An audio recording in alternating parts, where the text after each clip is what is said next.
दोस्तों, स्वागत है आपके अपने ही चैनल मास साहब की पाठशाला में।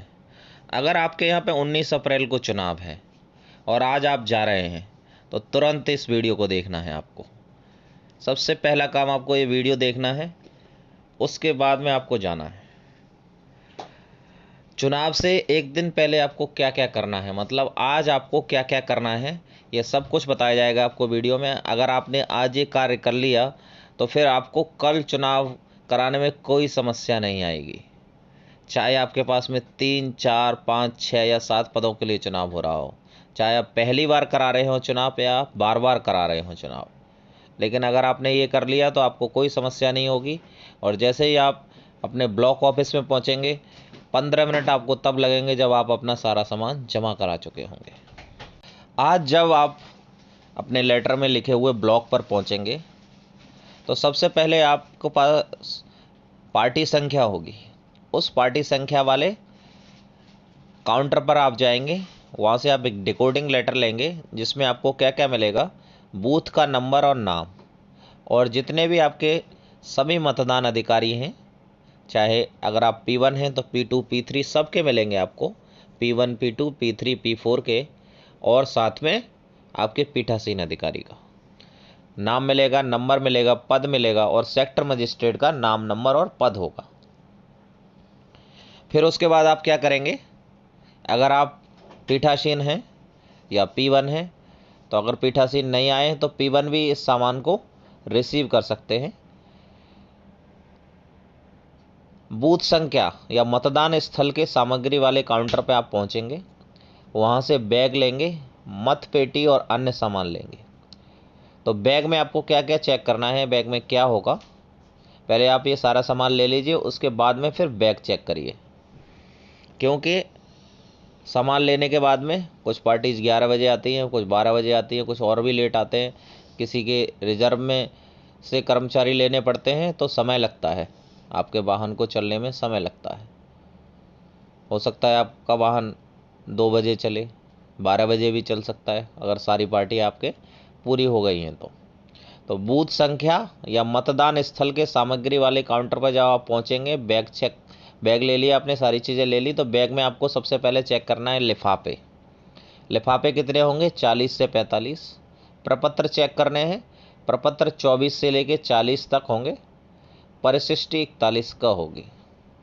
उसमें अंदर बाहर पुरुष महिला की स्लिप होंगी, कार्डबोर्ड होंगे, गत्ते, सुतरी, सूजा, धागा, तार, लाख, मोमबत्ती, माचिस, स्टैम्प पैड, पैड की स्याही, पते की पर्ची 4 से 5, आलपेन, पीठासीन की निर्देश पुस्तिका, जो वोट डालते हैं उनको अंदर करने के लिए एक पुसर होगी, लंबी सी पत्ती, पतली पत्ती होंगी 2, जो आपको मतपत्र से प्रतिपर्ण को अलग करने में काम आएंगी। पेंसिल, एक तरफ लाल एक तरफ नीली पेंसिल होंगी, जो आपको वोटर लिस्ट पर मार्क करने के काम आएंगी, 3 से 4 हो सकती हैं। पेन, कार्बन पेपर, खाली पेपर, ब्लेड, कपड़े के थैले 2 से 3, corona kit, mask, sanitizer, gloves, medicine, मतदान अधिकारी और पीठासीन अधिकारी के बैज, मतदान अभिकर्ता के ID कार्ड, गोंद, अमिट स्याही रखने के लिए प्याला, सुमिन्नक मोहर 2 मिलेंगी, जिसमें एक सिंगल बॉर्डर की होगी, एक डबल बॉर्डर की होगी। एरो क्रॉस सील 4 मिलती हैं, कम ज़्यादा भी हो सकती हैं, लेकिन मिनिमम 2 तो होंगी। ब्रास सील 1 होगी, कागज़ की सील ग्रीन पेपर 4 से 6, और अमिट स्याही। मतदाता सूची 4 से 5, प्रत्याशियों की सूची सभी पदों के लिए अलग अलग होंगी, जिन जिन का इलेक्शन हो रहा है आपका। मतदाता पहचान के मान्य प्रूफ का पेपर, जो 17-18 मान्य प्रूफ है उनका पेपर मिलेगा। बैलेट पेपर मतदाता सूची में मतदाता की संख्या के आधार पर, तो मतदाता सूची में आपके जितने भी मतदाता हैं उतने बैलेट पेपर आपको लेने हैं और ये चेक करने हैं। मतपेटी मिलेंगी आपको 2 से 3, बेसिकली 2 ही देते हैं वो, अगर ज़्यादा चुनाव है आपके यहाँ 6-7 का चुनाव है तो 3 पेटी दे सकते हैं। सामान लेने और चेक करने के बाद आपको क्या करना है, ये सारा सामान चेक कर लिया आपने, उसके बाद में आपको क्या करना है, पीठासीन अपनी सादी डायरी या खाली पेज जो मिले हैं उनमें क्या लिख कर रखें? मतदान केंद्र का नाम, मतदान स्थल का नाम, वार्ड संख्या, ग्राम पंचायत, क्षेत्र का नाम और जिले का नाम। क्षेत्र का नाम जो आपकी तहसील होगी या ब्लॉक होगा वो क्षेत्र का नाम होता है। जिले का नाम तो आपको पता ही है। जो क्षेत्र का क्रमांक होगा वो क्षेत्र का क्रमांक या वार्ड संख्या लिखी होगी जो आपको क्षेत्र पंचायत सदस्यों की जो प्रत्याशी हैं उनकी सूची मिलेगी उसके ऊपर।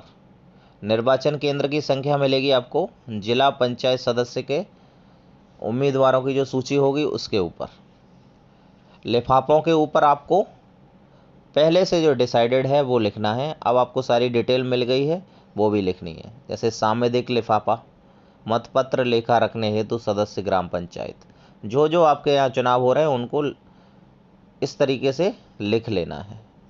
अगर सदस्य ग्राम पंचायत का जो मतपत्र लेखा है वो सदस्य ग्राम पंचायत का वार्ड वाइज बनता है, तो इसको में अगर ज़्यादा वार्ड के लिए चुनाव हो रहे हैं तो वो भी आपको बनाने पड़ेंगे। वार्ड 1 का, वार्ड 2 का, वार्ड 3 का, जो भी है वो बनाना पड़ेगा। इसका PDF आपको मिल जाएगा। तो ये सारी चीज़ें आपको उन लिफाफों पे लिख लेनी है। अगर उस समय संभव हो सके वहाँ पे बैठ के तो वहाँ पे लिख लें। अगर वहाँ पे बैठ के संभव ना हो तो अपने जो मतदान स्थल है वहाँ पर पहुँचकर लिख लें। पुरुष महिला की गिनती कर लेनी है आपको, क्योंकि आपको जो वोटर लिस्ट मिलेगी उसमें पुरुष और महिलाओं की गिनती नहीं होती है। हर 2 घंटे बाद पुरुष महिला की संख्या के लिए समय लिख दें, एक तरफ लिख दें महिला और पुरुष, और उसमें वो बना लें। पेपर सील क्रमांक लिख लें आप, फिर उसमें आप इस्तेमाल और बिना इस्तेमाल लिख देंगे। पेपर सील क्रमांक जितनी मिले हैं वो सारे लिख लें आप। मत पेटी क्रमांक लिख लें। मत पत्र के सीरियल नंबर कहाँ से कहाँ तक और किस पद के लिए मिले हैं ये सारा कुछ आप अपने पेपर्स में लिख लें, जो आपको खाली ब्लैंक पेपर मिले हैं। इस्तेमाल होने के बाद प्रतिपक्ष के सीरियल नंबर लिखेंगे आप, ये भी बनाते जाएंगे, ये उन पेज पे लिख लेंगे और ये आगे भरते जाएंगे। जब जब आपको जो चीज़ें मिलती जाएंगी वो सारी चीज़ें भरते जाएंगे। इस्तेमाल होने के बाद प्रतिपक्ष के सीरियल नंबर, इस्तेमाल न किए हुए किंतु हस्ताक्षर के सीरियल नंबर, और इस्तेमाल न किए हुए और हस्ताक्षरित भी नहीं है। और देखिए, अगर आपको वहाँ पे समय मिलता है, बस नहीं जा रही है और वाहन का भी वेट हो रहा है, तो पीठासीन 80% मतपत्र पर मुहर लगाकर और हस्ताक्षर कर लें। हस्ताक्षर में मैंने आपको ऊपर बता दिया है, जो भी चीज़ें हस्ताक्षर में आपको ज़रूरत है वो तुरंत मिल जाएंगी। आपको कहाँ से मिलेंगी मैं आगे पहले वीडियो में बता चुका हूँ, तो वहाँ से आप उन हस्ताक्षर के बाद में लिख सकते हैं कि किस पे क्या लिखना है। क्षेत्र का नाम क्या लिखना है, वार्ड संख्या क्या लिखनी है, ग्राम पंचायत का क्या नाम लिखना है, कहाँ से मिलेगा, वो सारी चीज़ें आपको लिख लेनी है।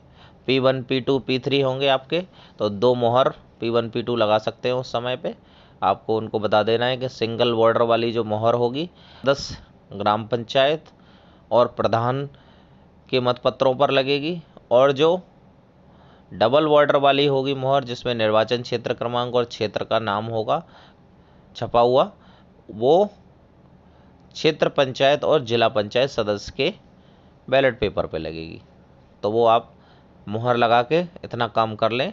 साथ में आपको जो प्रपत्र मिले हैं 24 से लेकर 40 तक, उसमें 24 को छोड़ दें, क्योंकि 24 माला प्रपत्र जब आप सुबह मतदान अभिकर्ता बनाएंगे उसी टाइम पे भरना है। सुबह 6 बजे से वो भर लें, 6 बजे बुला लें। आप उनको 5:30 का बोल दें तो भी वो 6 बजे लगभग आएंगे, कुछ 6:30 बजे भी आते हैं। तो आप उनको 5:30 का समय दे के रखें, जिससे वो 6 साढ़े 6 बजे तक आपके पास में आ जाएं और आप मतदान अभिकर्ता बना लें।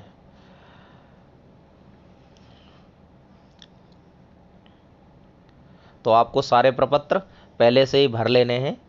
उसमें क्या डिटेल भरना है वो तो समय समय पर भरा जाता रहेगा, लेकिन आपको जो प्री डिफाइंड मतदान केंद्र वगैरह का नाम है, क्षेत्र का नाम, सारी चीज़ें हैं, वो आपको प्री डिफाइंड चीज़ें पहले से ही सभी